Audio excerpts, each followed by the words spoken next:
buen día, señoras y señores. Hoy día vamos a conversar con don Cristian Echeverría. Él es ingeniero comercial, director del Centro de Estudios de Economía y Negocios de la Universidad del Desarrollo. ¿Por qué vamos a conversar con él? ¿De qué vamos a hablar con él? De dos temas que han estado dando vuelta hace harto tiempo y que esta semana parece que viven una semana crítica, ¿no? Vamos a hablar de la ley corta de pensiones y del cuarto retiro, de este posible cuarto retiro. Muchas gracias, Cristian, por estar hoy día con nosotros. Buen día. Hola, buenos días, Vivian. ¿Cómo estás? Gracias por la invitación, como siempre. Pero, oiga, de todas maneras, por usted teníamos que hablar de todas maneras por estos dos temas que andan hace harto tiempo dando vuelta y que como, claro, la semana pasada era semana distrital, entonces se corrió como para esta semana la discusión de este posible cuarto retiro. Y también el Ejecutivo hace muy poquito, hace recién 2 días, presentó esta famosa ley corta de pensiones, que por una parte se suponía que era para frenar el cuarto retiro, ellos dijeron después que no, pero también hay mucha expectativa respecto de de esta ley corta, perdón. ¿Qué significa? Primero partamos por lo más básico, ¿qué significa una ley corta? Bueno, la ley corta de pensiones básicamente lo que hace es aumentar las pensiones básicas solidarias, ¿cierto? El sistema de pensiones de reparto, el sistema público, ¿cierto? No el sistema que en el fondo también complementa a las pensiones que se caen por debajo de un umbral mínimo del sistema de pensiones. Entonces, lo que hace es hacer un aumento importante en los montos. O sea, no olvidemos que hace 2 años atrás los montos de estas pensiones básicas están por debajo de los 100.000 pesos y ahora la propuesta es llevarlo a 178.000, casi 180.000 pesos.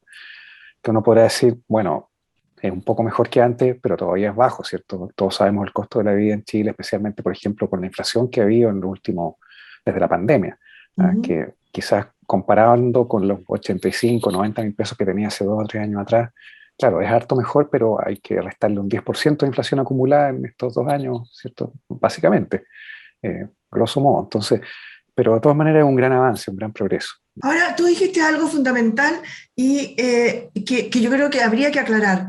Esta ley corta no viene a, de alguna manera, reemplazar la famosa ley que lleva años, años de años, tramitándose en el Congreso y que nunca ha visto la luz. Siempre hay nuevas indicaciones y no nos ponemos de acuerdo y ahí queda. No, no viene a reemplazarla, es solamente para un cierto porcentaje de la población, ¿no? Efectivamente, es para las personas que reciben pensiones básicas solidarias eh, y complementa, hay una parte también de esta ley corta que mejora, digamos, resuelve en parte las lagunas previsionales usando básicamente una cobertura del seguro de cesantía. Entonces, Bueno, pero es, claro, efectivamente es una ley que favorece a un sector, a grupos de la población, es una ley bien acotada, no es un sustituto de esa reforma previsional que en el fondo tampoco es una reforma esa ley que lleva años en discusión, porque en estricto rigor sigue considerando estructuralmente los mismos componentes del sistema previsional, solo que les hace afinamientos, complementos, pero se habla de la reforma, pero en verdad no es una reforma, es un ajuste importante en varios aspectos, pero no es estructural. Y esa está entrampada en el Congreso hace 6 años. a ver, hablemos de la famosa ley corta. Esto que está ahora ya tramitándose, que dice que le dieron, no, no sé si suma urgencia, pero que tenía que ser tramitada de inmediato, ¿no? Ujú. Cuéntame un poquito cuáles son eh, aquellas cosas que vienen. Se supone que, bueno, obviamente un incremento de la pensión básica, como decías recién, a Ujú. alrededor de 178.000 pesos, ¿no? Sí, Mensuales, para aquellas personas que tienen una pensión básica solidaria. ¿Eso es? exacto, eso es, sí, Ya. eso es. ¿Y qué otras cosas vienen? Tengo entendido que también un aumento de la cobertura, ¿o no? La cobertura del pilar solidario, que aumenta desde el 60 al 80% de la población, básicamente, y eso incorpora a lo que podríamos denominar la clase media dentro de la cobertura de este pilar solidario, ¿no? Que lo que hace es eh, eh, contribuir a llenar, digamos, la diferencia que exista entre la pensión financiada con su ahorro previsional de las personas y esta pensión básica solidaria.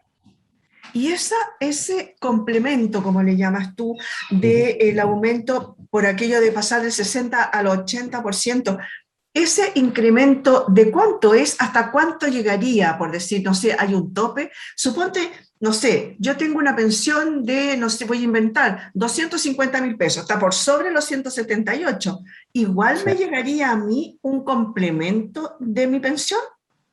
No, porque el pilar básico solidario lo que establece es que a aquellas personas que su pensión calculada en el sistema previsional es inferior a la pensión básica solidaria, este esquema solidario le complementa con fondos del sistema, que es distinto al de la pensión básica solidaria, que son personas que están en situación de pobreza, están en el fondo que tienen una pensión por debajo de la línea de pobreza en cualquier sistema previsional, antiguo o Entonces, nuevo.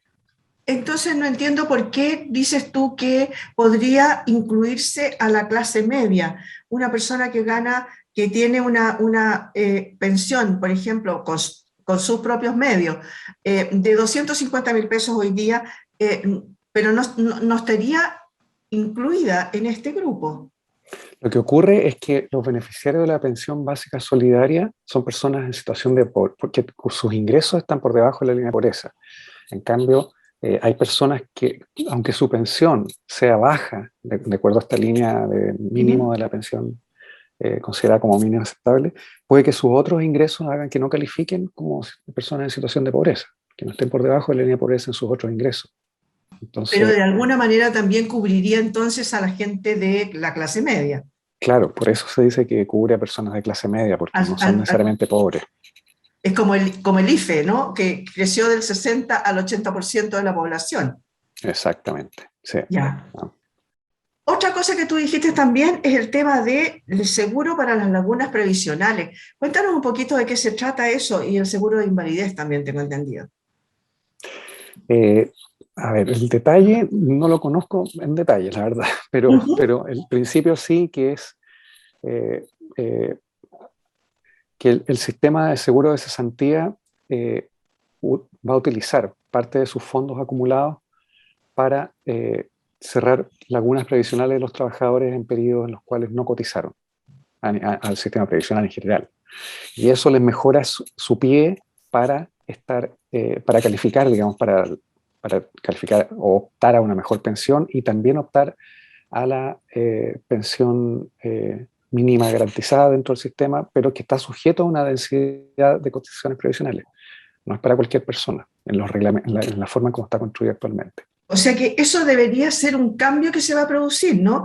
Esto que Sí. iría, este seguro de las lagunas previsionales y el tema del seguro de invalidez y de sobrevivencia, eh, que sería financiado a costa del seguro de cesantía. Para Sí. quienes tengan seguro de cesantía, tengo entendido que no todos los trabajadores lo tienen, No, ¿no? no ¿Sí? todos, claro. O sea, sabemos que un tercio de los trabajadores en Chile, de los ocupados, son trabajadores independientes por cuenta propia, en autoempleo o en empleos informales. El sector informal de la economía es más o menos 30%, es decir, uno de cada tres trabajadores que no cotiza a ningún sistema previsional, que no impone y por lo tanto no tiene previsión social, ni seguridad social, ni seguro de invalidez, ni seguro de cesantía.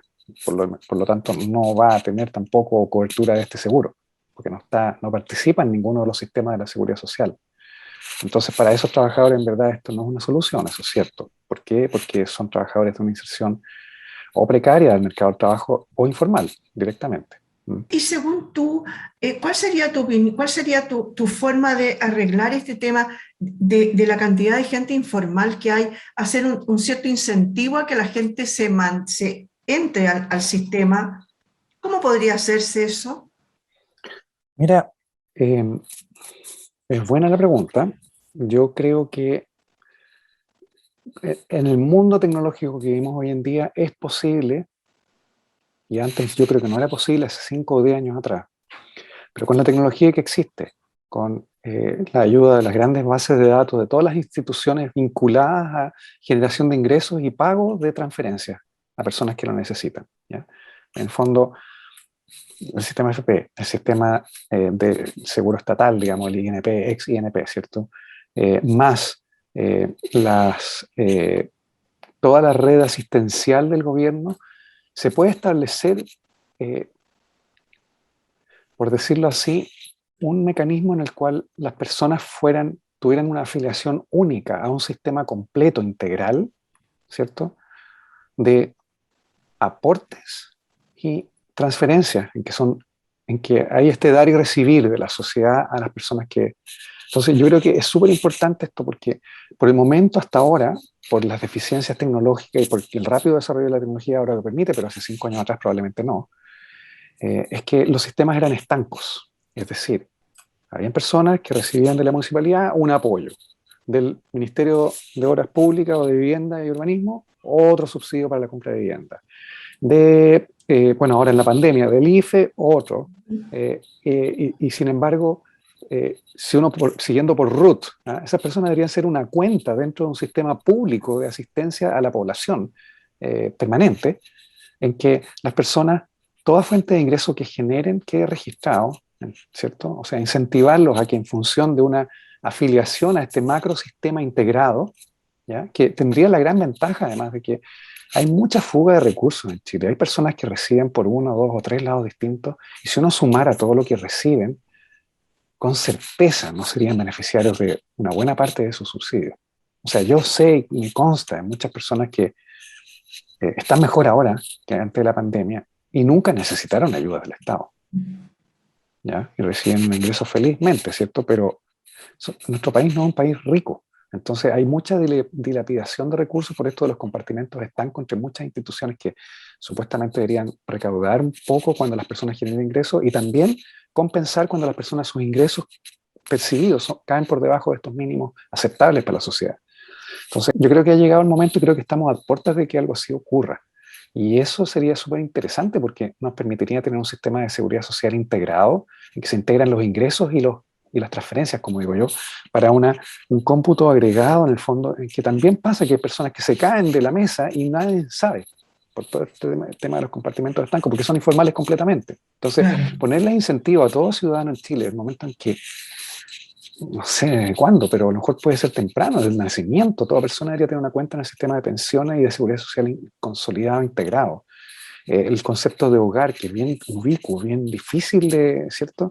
También debería haber un sistema actualizado, integrado en tiempo real de qué es lo que constituye el núcleo del hogar, en que se consoliden los ingresos de todos los miembros, y ahí se ve, porque esa es la unidad relevante finalmente de las condiciones de vida de las personas, el hogar al cual pertenecen. Y ya que estamos hablando de dineros, yo escuché el otro día al Ujú. ministro que decía que esta ley corta tendría un costo de unos 1.100 millones de dólares como gasto Ujú. permanente y por lo tanto también va a haber que hacer una fórmula para tener un financiamiento permanente a esta ley, ¿no? Dentro de Ujú. ellos tengo entendido que hay algunas franquicias tributarias que se eliminarían. ¿Eso para el común de los mortales qué significa?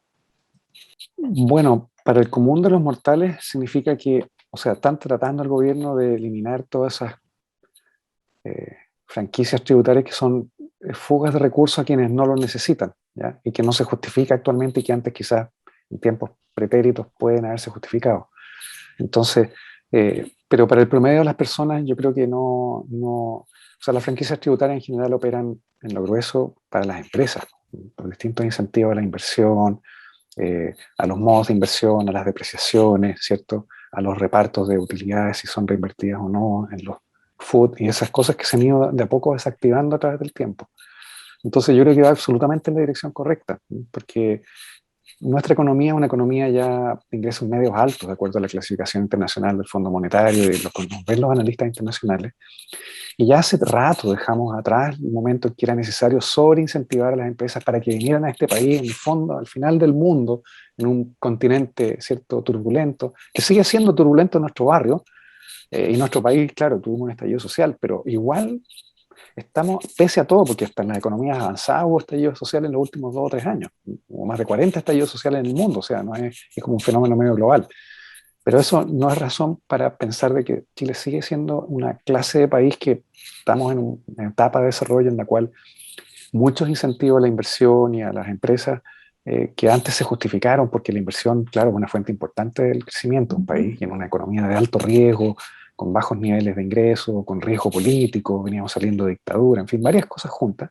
Eso ya es materia del pasado. Nuestro país, en verdad, eh, nuevamente en este proceso constituyente, estamos transitándolo con las dificultades y todas las dificultades, pero estamos transitándolo en una dirección que lo que salga va a darle más estabilidad a Chile. Entonces, en verdad, ya la inversión hace mucho tiempo que tiene todos los incentivos en su lugar para invertir en Chile, que son los propios de una economía más madura, que ya no necesita. Entonces, yo estoy completamente de acuerdo en desactivar y desfasar y retrotraer a cero, ojalá, o a niveles mucho más bajos, un montón de incentivos y subsidios que llevan instalados hace mucho tiempo en el Código Tributario y que ya no se justifican. Ahora, igual, los empresarios de la construcción pusieron un poco el grito en el cielo porque dijeron, a ver, esto lo que va a hacer es que se va a retrasar y va a subir también el hecho de que ahora las viviendas, digamos, van a costar más, por aquello de que se piensa un IVA que habría que sacar, que tenían en favor las constructoras y que ahora ya no la tendrían. ¿Es así? Claro. ¿Es tan verdad o es el pataleo obvio de...? Mira, siempre los empresarios van a poner el grito en el cielo de que esto es la catástrofe que va a implicar. Cada vez que los empresarios en general argumentan en contra de una política de aumentos de impuestos o reducción de exenciones, ¿cierto? Y nombran el beneficio de los clientes, en este caso el precio de las viviendas va a subir. Claro. Eso en todo orden de cosas yo lo escuchaba en toda mi experiencia en gobiernos, que he trabajado para 4 gobiernos, ¿No? de distintos colores políticos, he servido a mi país en 4 gobiernos y he estado expuesto mucho a estas discusiones como que son el pataleo propio que tiene que hacer un gremio para defender sus intereses. ¿No? Pero Ah, perfecto. la verdad es que la economía básica siempre vuelve a operar, que es que oferta y demanda determinan un equilibrio de precio y de cantidades transadas en los mercados. Cuando uno aumenta un impuesto, se modela en este esquema de oferta y demanda como que artificialmente se hace más cara la oferta, se desplaza hacia la izquierda. Y claro, hay una disminución en el volumen y un leve aumento en el precio, pero ese aumento en el precio es compartido entre empresas o proveedores o el lado de la oferta y el lado de la demanda. Siempre es compartido. No es que solo los consumidores van a ver un aumento en los precios de las viviendas y puede que haya un pequeño aumento, pero también es cierto que las personas que son capaces de comprar una vivienda en Chile no son las personas de clases bajas, de extrema Claro, pobreza o de miseria, ¿no es claro. Y cierto? los que están necesitando la pensión básica solidaria que se debe a Exactamente, 178.000 pesos. exactamente. Oye, Entonces, yo creo que es de esas políticas que siempre los empresarios a estar en contra, pero los efectos finalmente no son tan dramáticos como los dicen. Hay efectos, sin duda hay un efecto por en supuesto. encarecer un poco el precio de las viviendas, en que el volumen transado en un mercado en que el precio sube por, porque la demanda tiene pendiente negativa, va a disminuir la cantidad demandada un poco, pero no va a ser la catástrofe de la industria ni cosa parecida. Las empresas siempre encuentran las maneras de transferir aumentos de costos a precios finalmente y los consumidores absorben parte de eso, pero no la totalidad. Respecto de esta ley, y para ir terminando, porque quiero que hablemos, aunque sea un cachito, Ujú. del posible cuarto retiro. Perfecto. En esta ley corta que entró recién al Congreso a discusión, ya escuché a algún diputado por ahí que dijo que habría que aprovechar el momento, entonces, a lo mejor para poner Mm, el tema del seguro de la longevidad, ujú. acortar la tabla de mortalidad y que las pérdidas de la AFP, en buenas cuentas, ver el tema de las pérdidas que son producidas por la AFP al administrar no vayan solamente a los afiliados. ¿Qué opinas tú de todo esto que entró una ley que se supone que debería ser para discusión rápida, pero ya están apareciendo una serie de cosas que habría como que aprovechar de meterlas acá y que no estaban incluidas? O sea, honestamente, en periodos preeleccionarios yo encuentro que en nuestra constitución nueva, ojalá que exista un periodo de moratoria, un periodo de pausa legislativa el año previo a las elecciones. Este es otro ejemplo más de lo perverso que son los incentivos de los miembros del Congreso para, en el fondo, utilizar el mecanismo legislativo como propaganda electoral, un populismo. Y creo que esto está siendo un ejemplo de eso. porque la Perfecto. urgencia es resolver en una ley súper concreta. O sea, este es el típico ejemplo de una ley que tiene un objetivo súper claro y se le empiezan a agregar como un equeco, ¿ah? O como un árbol de Claro. Pascua que le cuelgan luces por todos lados y al final termina Al final ya termina una de Efesio. una Efesio, en que todos le cuelgan sus cuestiones. Y queda, entonces, Claro. el ejemplo el camello, que es un animal hecho por comité, ¿ah? La Ujú. cosa más rara en que le ponen Claro. cola de esto, cabeza de la otra, una joroba. ¿Ah? Qué bueno que hayas puesto ese ejemplo, yo siempre lo pongo, el del Sí. caballo dibujado por un comité, que termina Ujú. siendo camello, porque todos le ponen Sí, un poquito de su cosecha. sí, Ya que estamos hablando de populismo, hablemos del cuarto retiro, ¿le parece? me parece. La semana pasada fue distrital. Se fijó el 28 de septiembre para la votación general y particular en la Cámara de Diputados. ¿Qué opinas de este cuarto retiro? Mira, opino lo mismo que de los primeros tres. No, que de los dos anteriores, no del primero. ¿Ya? El primero yo ¿Ya? creo que fue en un contexto extremo de recesión profunda, en ausencia de una respuesta adecuada de política pública del gobierno. Y en ese ¿Ya? sentido justifico ese primer retiro con reparos. Pero ninguno de los dos que siguieron, y este proyecto del cuarto retiro también menos ahora, porque la justificación sería que la economía necesita y que hay personas que todavía necesitan, ¿cierto? Ujú. Pero la evidencia muestra que la economía está en una senda de recuperación. Nuestra economía es la que más rápido se ha recuperado en el mundo prácticamente, en términos de tasa de crecimiento. Este año el Banco Central proyecta que vamos a crecer al 11%, más rápido que China, que es el gran polo de crecimiento y lo sigue siendo en el mundo. Entonces superamos a China este año. China va a crecer 8% este año y nosotros 11, 11,5 y tal vez 12, quién sabe. Entonces, claramente el contexto macroeconómico no está para justificar políticas de este tipo en que estamos hipotecando el futuro de largo plazo, estamos tergiversando completamente y desvirtuando el propósito de un sistema de ahorro para la longevidad, para la vejez, para la verdadera pobreza, como digo yo, que es la Ujú. pobreza de cuando todos nos jubilemos y enfrentemos 30 o 40 años de vida en que no generemos ingresos y todo lo que tengamos sea nuestra preciosa pensión. Esa preciosa pensión es la que estamos degradando con este proyecto nuevo, ¿ya? Y la que hemos degradado con los tres anteriores. ¿Ya? Ahora, este proyecto además va a, entre comillas, beneficiar, digo entre comillas, ya porque es el retiro de sus propios fondos, es dispararse en el pie, como digo yo. El peor de las políticas públicas, en que las personas se la Ujú. pagan. Claro. Eh, pero va a, entre comillas, beneficiar a personas que tienen todavía saldo previsional, que no son los de más bajos ingresos, no son los pobres entre los pobres, no son los, ¿cierto? Porque las personas que tenían bajos saldos previsionales ya los sacaron todos los primeros tres retiros. Y las personas que tienen saldos previsionales todavía positivos, que podrían retirar fondos, son personas de ingresos medios, medios altos y altos.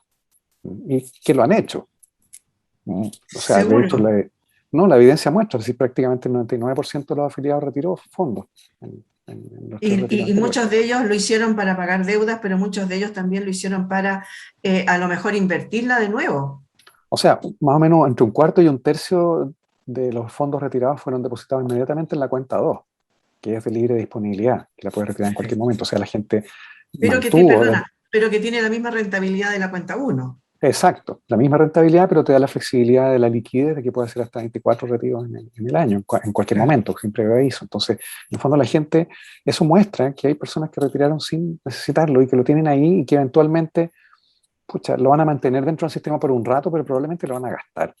De hecho, se ve la demanda por automóviles, por electrónicos, o sea, hay una Sí. afluencia de liquidez que es parte de lo que ha explicado también la inflación de precios, porque las empresas cuando ven afluencia en la demanda suben los precios, aumentan sus márgenes, que es lo lógico, no hay ningún pecado en eso.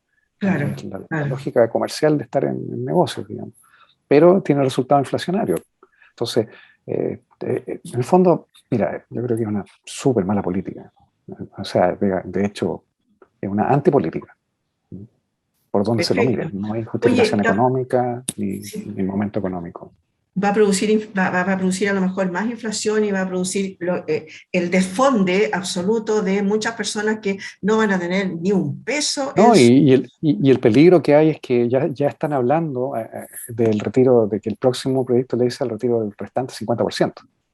o Bueno, 60% claro, que sí. queda. De hecho, tengo entendido que el proyecto que estaba del retiro del 100% Mm. no está incluido en este, porque aquí hay varios incluidos, varios Sí, proyectos incluidos en uno solo, pero el del sí. 100% lo retiraron y lo van a poner después de este como un proyecto nuevo. O sea, es seguro, no hay ningún riesgo en predecir que lo van a poner de nuevo. Y Oye, eso y es lo muy grave otro, porque atenta contra la estabilidad del sistema mismo. o sea, simplemente ahí ya se desarmaría el sistema. Si no hay Sí, fondos, no, no, claro, ¿qué desaparece. sistema podría haber? El gran problema sería ahora, entonces, cómo inventamos un nuevo sistema rápidamente en que no nos hemos podido poner de acuerdo durante, ¿cuántos? 6 años que está la ley Mm. en el Congreso, la ley de reforma de pensiones, ¿no? Sí, sí. Y otra cosa que a mí me llamaba la atención, que decían los diputados que dónde iba a estar, más o menos se vislumbraba dónde iba a estar el debate, y que era en el tema de los impuestos y en la reducción del monto. Ya no serían este 4,5 millones como tope máximo, sino que Ujú. bajaría, y el tema de los impuestos, que quién pagaría los impuestos al sacar ese dinero y quién no. Claro.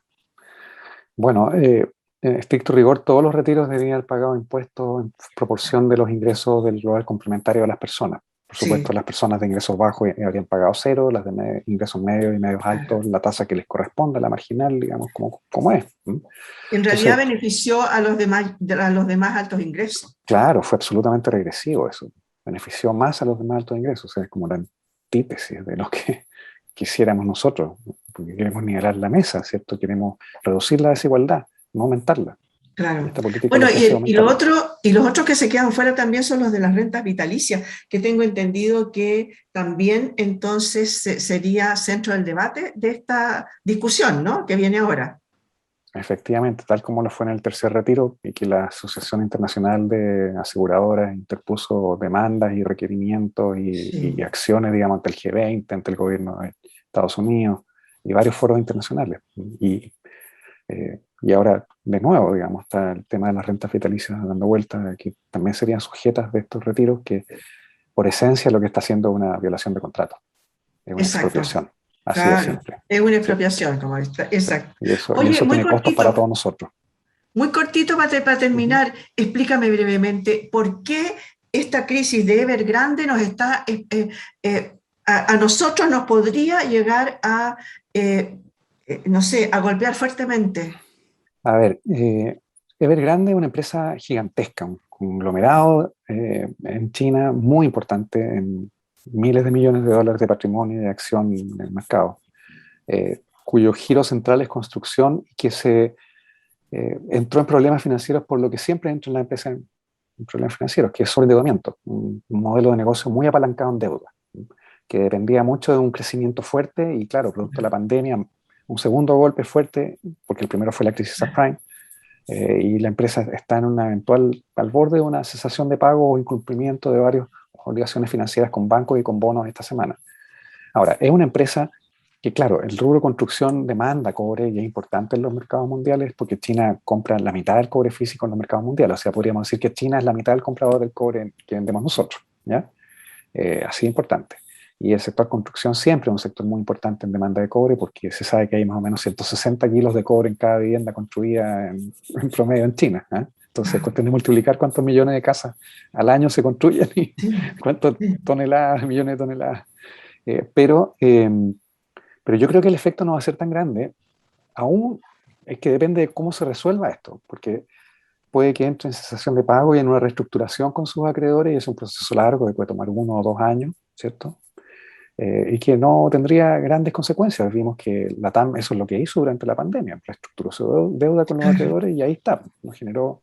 Entonces yo creo que el grueso del efecto adverso para nosotros ya se manifestó en la expectativa de los mercados por la vía de las caídas en las bolsas, la aversión al riesgo y que lleva a comprar activos seguros y deshacerse de los activos riesgosos, que son los de renta variable, y la caída del precio del cobre. Esas dos cosas ya se materializaron. Y en Entonces, ese sentido, entonces también influiría en la rentabilidad que está en la AFP, porque muchos de los dineros de, por ejemplo, de los fondos A o B, supongo, mm, están en platas afuera, en bonos y en em, acciones. acciones, ¿no? Sí, Y a lo sí. mejor No, podrían claro. ahí haber un... No, sin duda tiene un efecto adverso sobre la rentabilidad de los fondos de pensiones en renta variable y que tiene más énfasis en inversiones en el exterior y también en domésticas, porque nuestra bolsa también Sí, cayó. ¿Mm? Pero yo creo que este es un efecto transitorio porque Evergrande es demasiado grande para dejarla quebrar para el gobierno chino, primero. Y segundo, ya. es una empresa como emblemática para el Partido Comunista porque ha sido una empresa muy, entre comillas, leal y muy como un, seguidora, digamos, de las directrices y los deseos del Partido Comunista. Entonces O sea, hay el una especie gobierno de va a tener que simbiosis. tirarle un salvavidas sí o sí. Claro, ahí hay intereses recíprocos altos, que Ya. yo creo que va a recibir ayuda y no olvidemos que el gobierno chino es un gobierno, es una dictadura blanda, por decirlo así. Es decir, Ujú. tiene el control del poder y lo ejerce en decisión inmediata. No pasa por el Congreso ni está ahí varios meses. No. O sea, se decide Claro, hoy día y mañana empieza.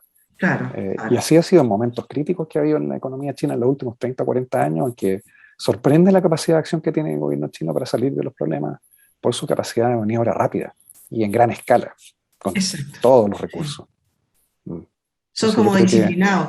Oiga, don sí, Cristian Echeverría, no sabe muchas gracias por haber estado hoy día con nosotros. Conversamos con él, ingeniero comercial, director del Centro de Estudios y Economía y Negocios de la Universidad del Desarrollo. Muchas gracias por haber estado hoy día con nosotros. Yo creo que nos aclaraste muchísimo las dudas que teníamos.